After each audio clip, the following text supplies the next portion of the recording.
of Orthodox spirituality. Lord, have mercy, Lord, have mercy. A wondrous journey into Orthodoxy. Lord, have mercy. Prepared and presented by Angeliki Antonakou Lekea. Lord have mercy, Lord have mercy, Lord have mercy, Lord have mercy, Lord have mercy, Lord have mercy, Lord have mercy, Lord have mercy, Lord have mercy, Lord have mercy. Lord have mercy, Lord have mercy, Lord have mercy, Lord have mercy, Lord have mercy, Lord have mercy, Lord have mercy, Lord have mercy, Lord have mercy, Lord have mercy. Lord have mercy, Lord have mercy.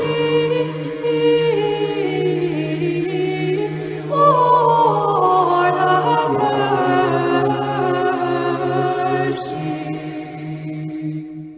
Hello, dear listeners. We are continuing to read from the book With Pain and Love for Contemporary Man, the first volume in the series Spiritual Counsels by Saint Paisios.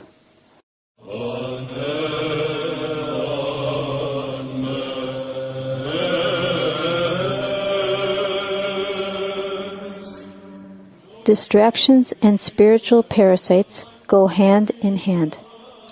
Yeroda, weren't you upset when, after having worked so hard to set up a keli, you would leave it and go elsewhere? I would not have left without serious reason. And everywhere you went, you did only what was necessary. Yes, I only take care of the basics here so as to have more time to prepare the basics for up there, for heaven. If you lose yourself in earthly pursuits, you will end up losing your way to heaven. You start doing one thing, and then you go on to another and another. And if you get stuck in this mode, you'll never find your way. Lose yourself in the world, and you will lose heaven. As our heavenly pursuits are endless, so too are the affairs of life here on earth endless. And so we have a choice. Either we get lost on earth, or we get lost in heaven. Can you imagine what it is like to lose yourself in heavenly pursuits? Oh, how I lost myself in the Jesus prayer. Has that ever happened to you? When we work too hard and too fast, we get tired and distracted. This is bad for the spiritual life. We cease being vigilant and our souls feel agitated. When this happens, not only are we incapable of praying, but we cannot even think clearly. We lose the ability to act with prudence and end up doing the wrong things. Therefore, be careful. Do not waste your time aimlessly. If you do not use it to develop in spiritual things, you will end up feeling so agitated that you will not be able to do your spiritual chores. Instead, you will try to get involved with some project, or start a conversation, or even try to create a problem to keep yourself busy. When we neglect the Jesus prayer and our spiritual duties, the enemy comes and occupies our spiritual heights and begins his assault from there, using both our bodies and thoughts as weapons with which to fight us.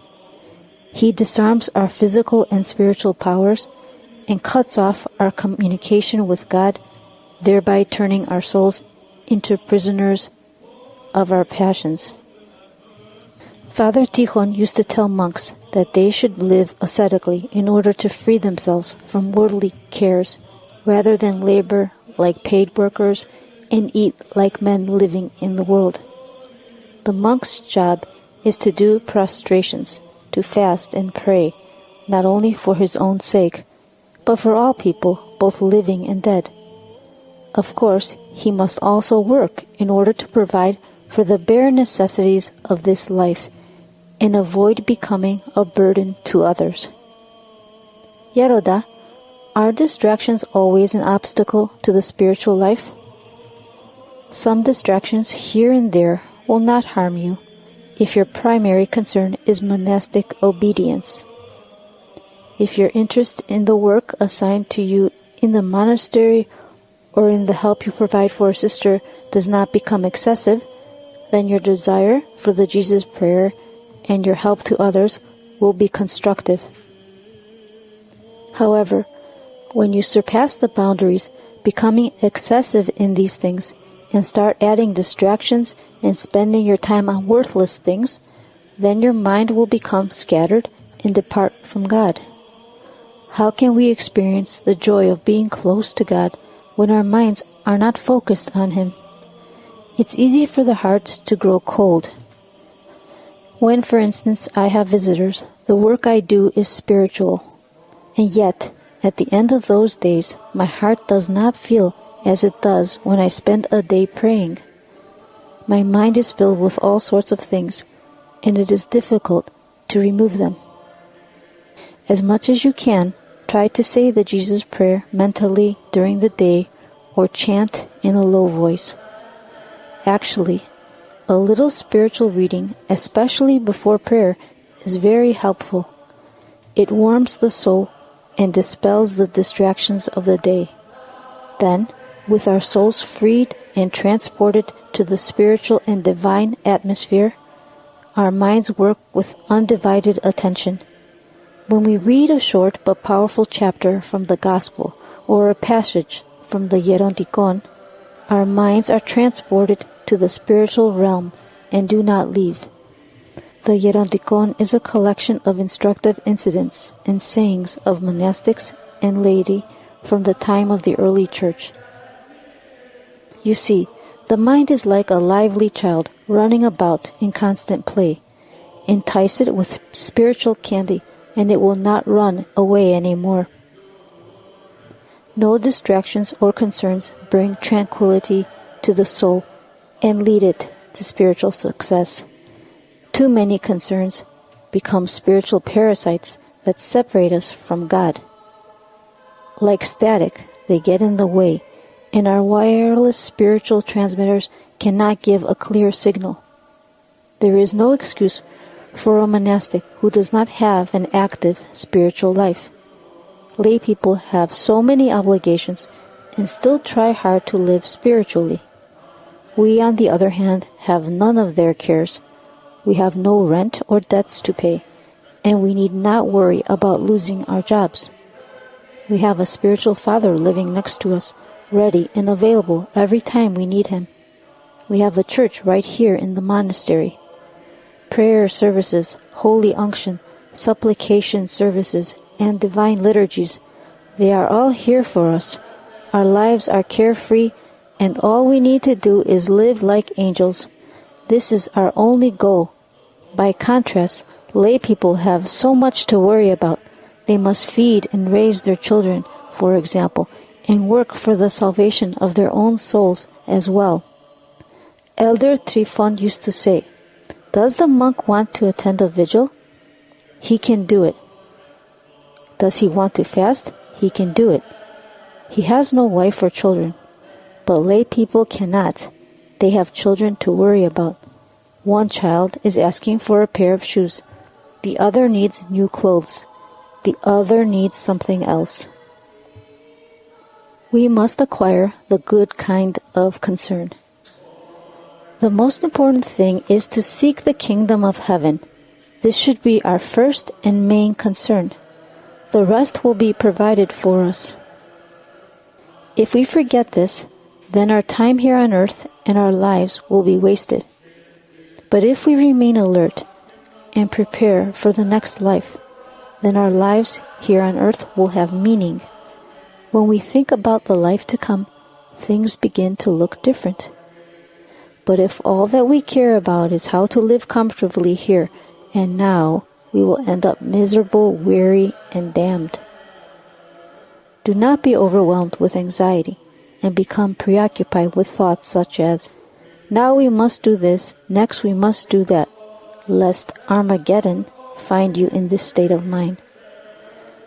Even anxiety about repairing things can turn into a demonic condition. Tune into Christ. Otherwise, you may give the impression that you are living near Him, when in fact your hearts are carrying the mindset of this world. And you will end up, I am afraid, like the foolish virgins. Compare Matthew 25, verses 1 through 13. The wise virgins were kind, but they also had the right kind of concern. They remained vigilant. They were never apathetic or careless. The foolish virgins, by contrast, were unconcerned and apathetic, and never showed vigilance. This is why the Lord said, "Be vigilant. Keep watch." Compare Matthew 25, verse 13. They were virgins, but quite foolish. A woman that is born a fool is blessed by God. She will be accepted in the next life without having to pass any examinations. By contrast, a woman that is born intelligent and leads a foolish life will have no excuse on the day of judgment. Do you see, in the case of Martha and Mary, in the Gospel, how mindless care for material things caused Martha to behave in an almost impudent way? Luke chapter 10, verses 38 to 42. It seems that in the beginning, Mary was actually helping Martha, but when Mary realized that her sister was nowhere near completing her preparations, she left her and went to listen to Christ. She thought, "Am I supposed to miss spending more time with my Christ for the sake of Martha's salads and sweets?" As if Christ came to their home to taste Martha's cooking. But Martha became annoyed and said, "Lord, do you not care that my sister has left me to serve alone?" Luke 10, verse 40.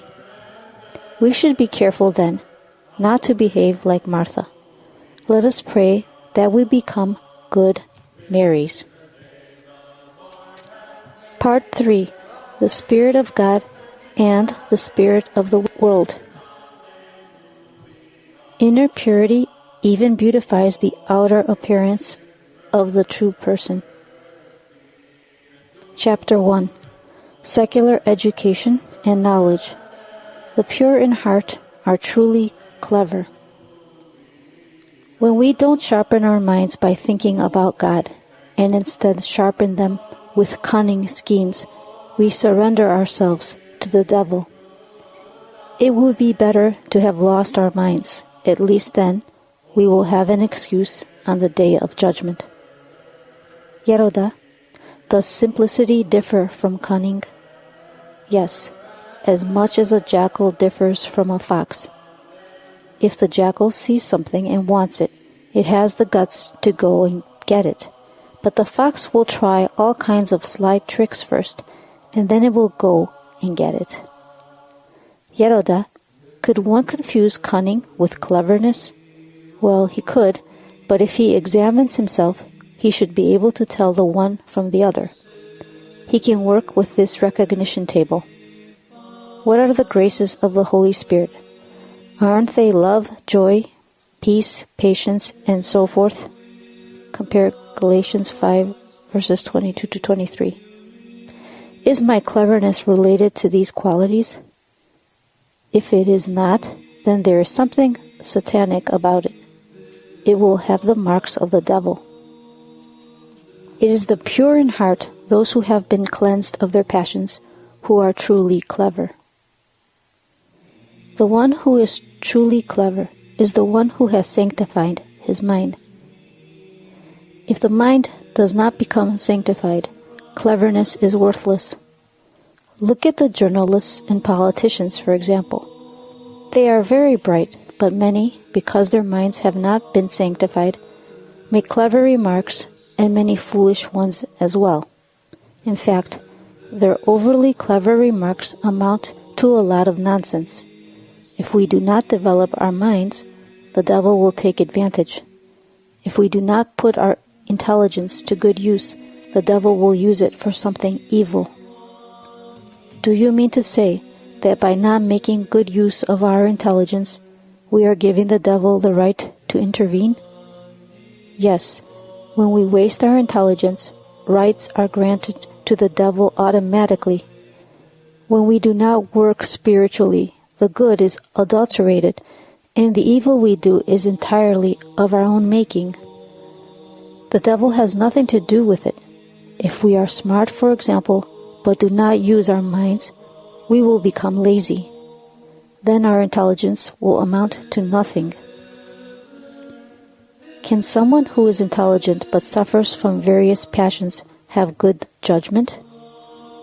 First of all, we must be careful not to put too much trust in our own minds. If we are spiritual, this self-trust will lead us to deception.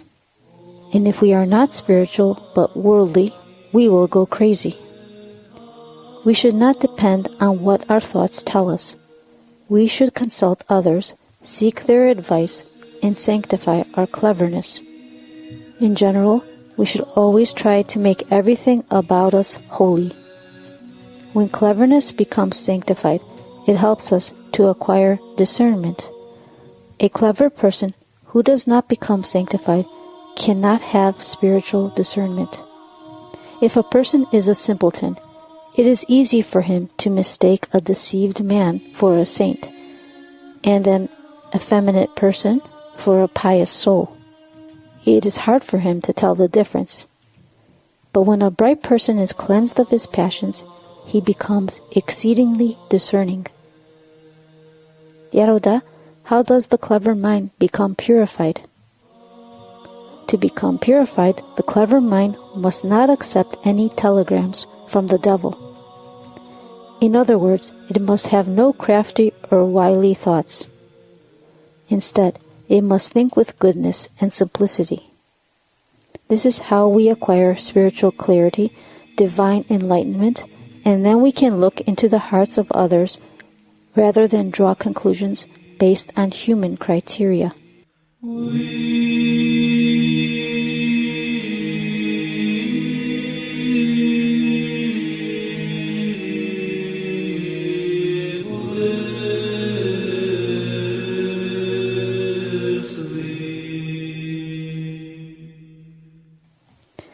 Yaroda, is discernment related to knowledge?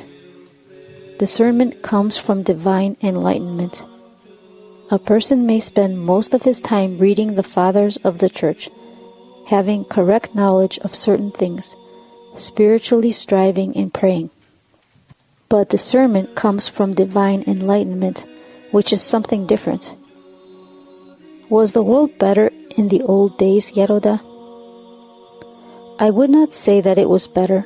I would say that people in the past had simplicity and good thoughts. These days, people see everything with guile because they judge things based on the mind, on logic. The European spirit has done a lot of damage. It has really ruined so many people.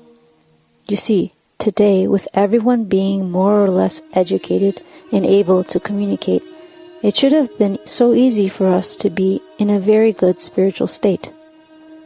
Instead, people are being taught atheism and all kinds of satanic ideas. So all our education has become worthless, and it's difficult to communicate with each other. In the old days, you could not communicate with people who lacked piety and were not educated either.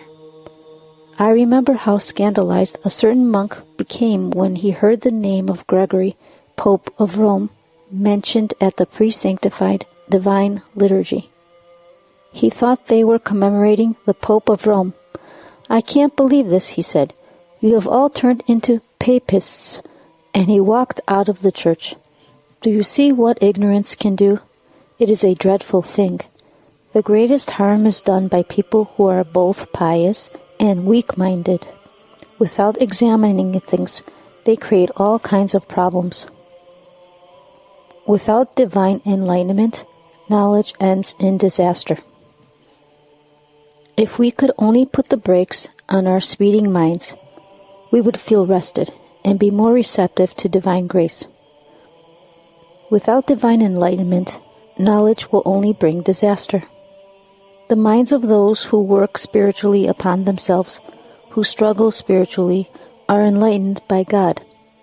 Instead of their own ideas, they are provided with divine enlightenment, with divine experiences, and they can see from afar. A short-sighted person can perceive clearly what is very close, but not what is far away. A person with good eyesight can see at a distance, but this in itself is not a big accomplishment. Physical eyes are 2 in number. spiritual eyes are many. Those who distance themselves from Christ are deprived of divine enlightenment because they foolishly exchange a sunny place for a sunless one. This is why they suffer from spiritual colds and other such spiritual ailments. If we are not purified, if we do not receive divine enlightenment, all our knowledge, no matter how sound it is, will amount to nothing. As I see it, it will be nothing more than rationalism.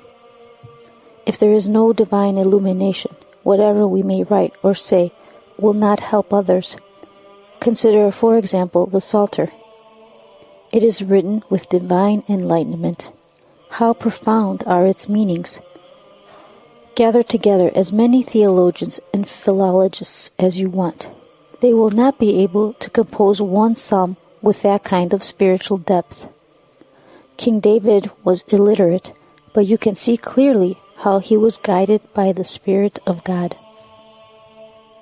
The Church is suffering today because divine illumination is missing, and people understand things as it suits them. The human element gets involved. Passions are aroused, and then the devil comes and thrashes about. That is why people who are governed by their passions should not seek to govern others. In other words, Yeroda, should people constantly seek enlightenment from God? Yes, because otherwise the solutions they give to their problems will be nothing more than the work of their minds. This leads to confusion. Conferences and symposia take place all the time, and the sad thing is that most of these people have never known themselves. All the knowledge in the world cannot rival the importance of self-knowledge. The more we look at ourselves humbly, the more others will recognize our worth. If people really knew themselves, they would see the sorry state of their souls, and they would be silent. Once a man complained to me, "There isn't a single Orthodox person to represent Orthodoxy in conferences abroad." He went on and on, as if it were the end of the world. I said to him, when God asked Prophet Elijah, "What are you doing here on Horeb, Elijah?" He answered, "I am the only one left, and they seek my life." And God replied, "There are 7,000 people in Israel who have not bowed to worship Baal." There were 7,000 faithful people, and the prophet Elijah was saying that he was all alone. You likewise are in despair despite the existence of so many faithful. Who do you think our own Pantocrator is? The term Pantocrator is used exclusively for Jesus Christ and means the ruler and redeemer of the universe. An icon of the Christ, the Pantocrator, is usually painted on the highest interior point of the church, on the inside top of the main dome. Is he like the icon of the Pantocrator on the dome of a church that has been damaged by an earthquake and needs to be restored by the archaeological service? In America, the man replied, there is no one. I answered, but I have got to know many faithful people from America. Yes, he answered, but the Catholics are always plotting against us. What I know is that many Catholics are disappointed with papism and are returning to orthodoxy, I said. Isn't it true that when Patriarch Demetrius visited the United States, many Catholics were saying, the Patriarch is a true Christian, while the Pope is a merchant? He was Ecumenical Patriarch of Constantinople from 1972 to 1991. Weren't they speaking out of indignation? Are you saying that Catholics are always plotting to enter orthodoxy in order to adulterate it? Where is God in all this? Can the devil ever prosper? Unfortunately, Western rationalism has influenced Greek Orthodox leaders. Some among them are members of the Eastern Orthodox Church only with their body. In truth, they belong, heart and mind, to the West, which they see as reigning over the secular world. If they could see the West spiritually with the light of the East, the light of Christ, then they would see the spiritual twilight of the West. The West is gradually losing the light of the noetic sun of Christ himself and slipping into darkness. Some among our leaders are engaging in endless discussions on issues that need no discussion, issues that even the Holy Fathers never addressed.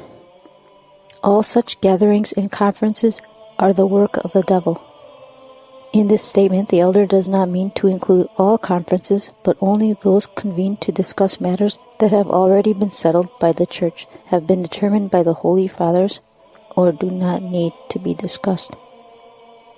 They are meant to confuse and scandalize the faithful and drive some of them to heresies and others to schisms, so that the evil one can gain more ground.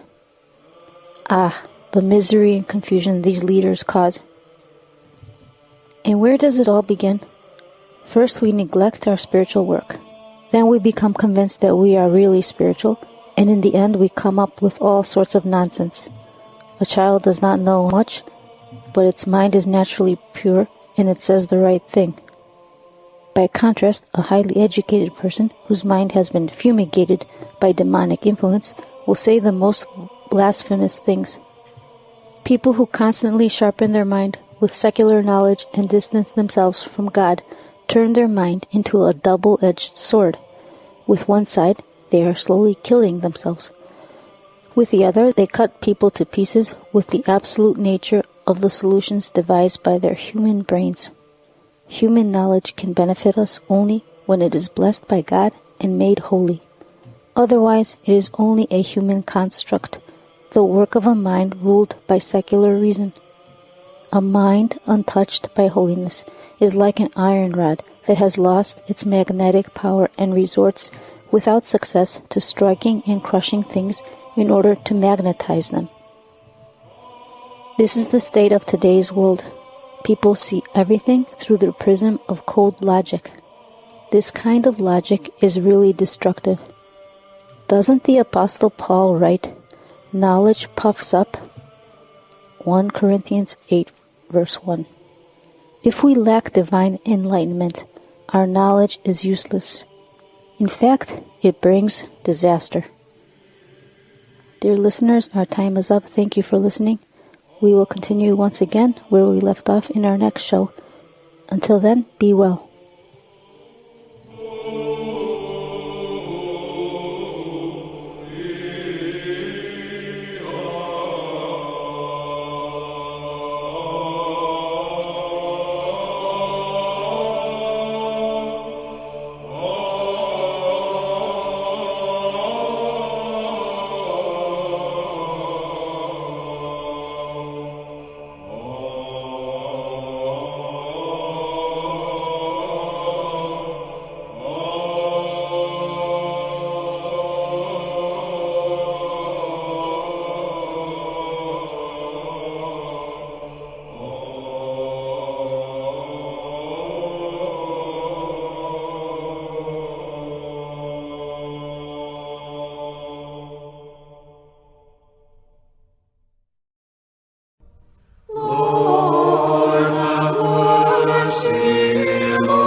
Readings of Orthodox Spirituality. Lord, have mercy, Lord, have mercy.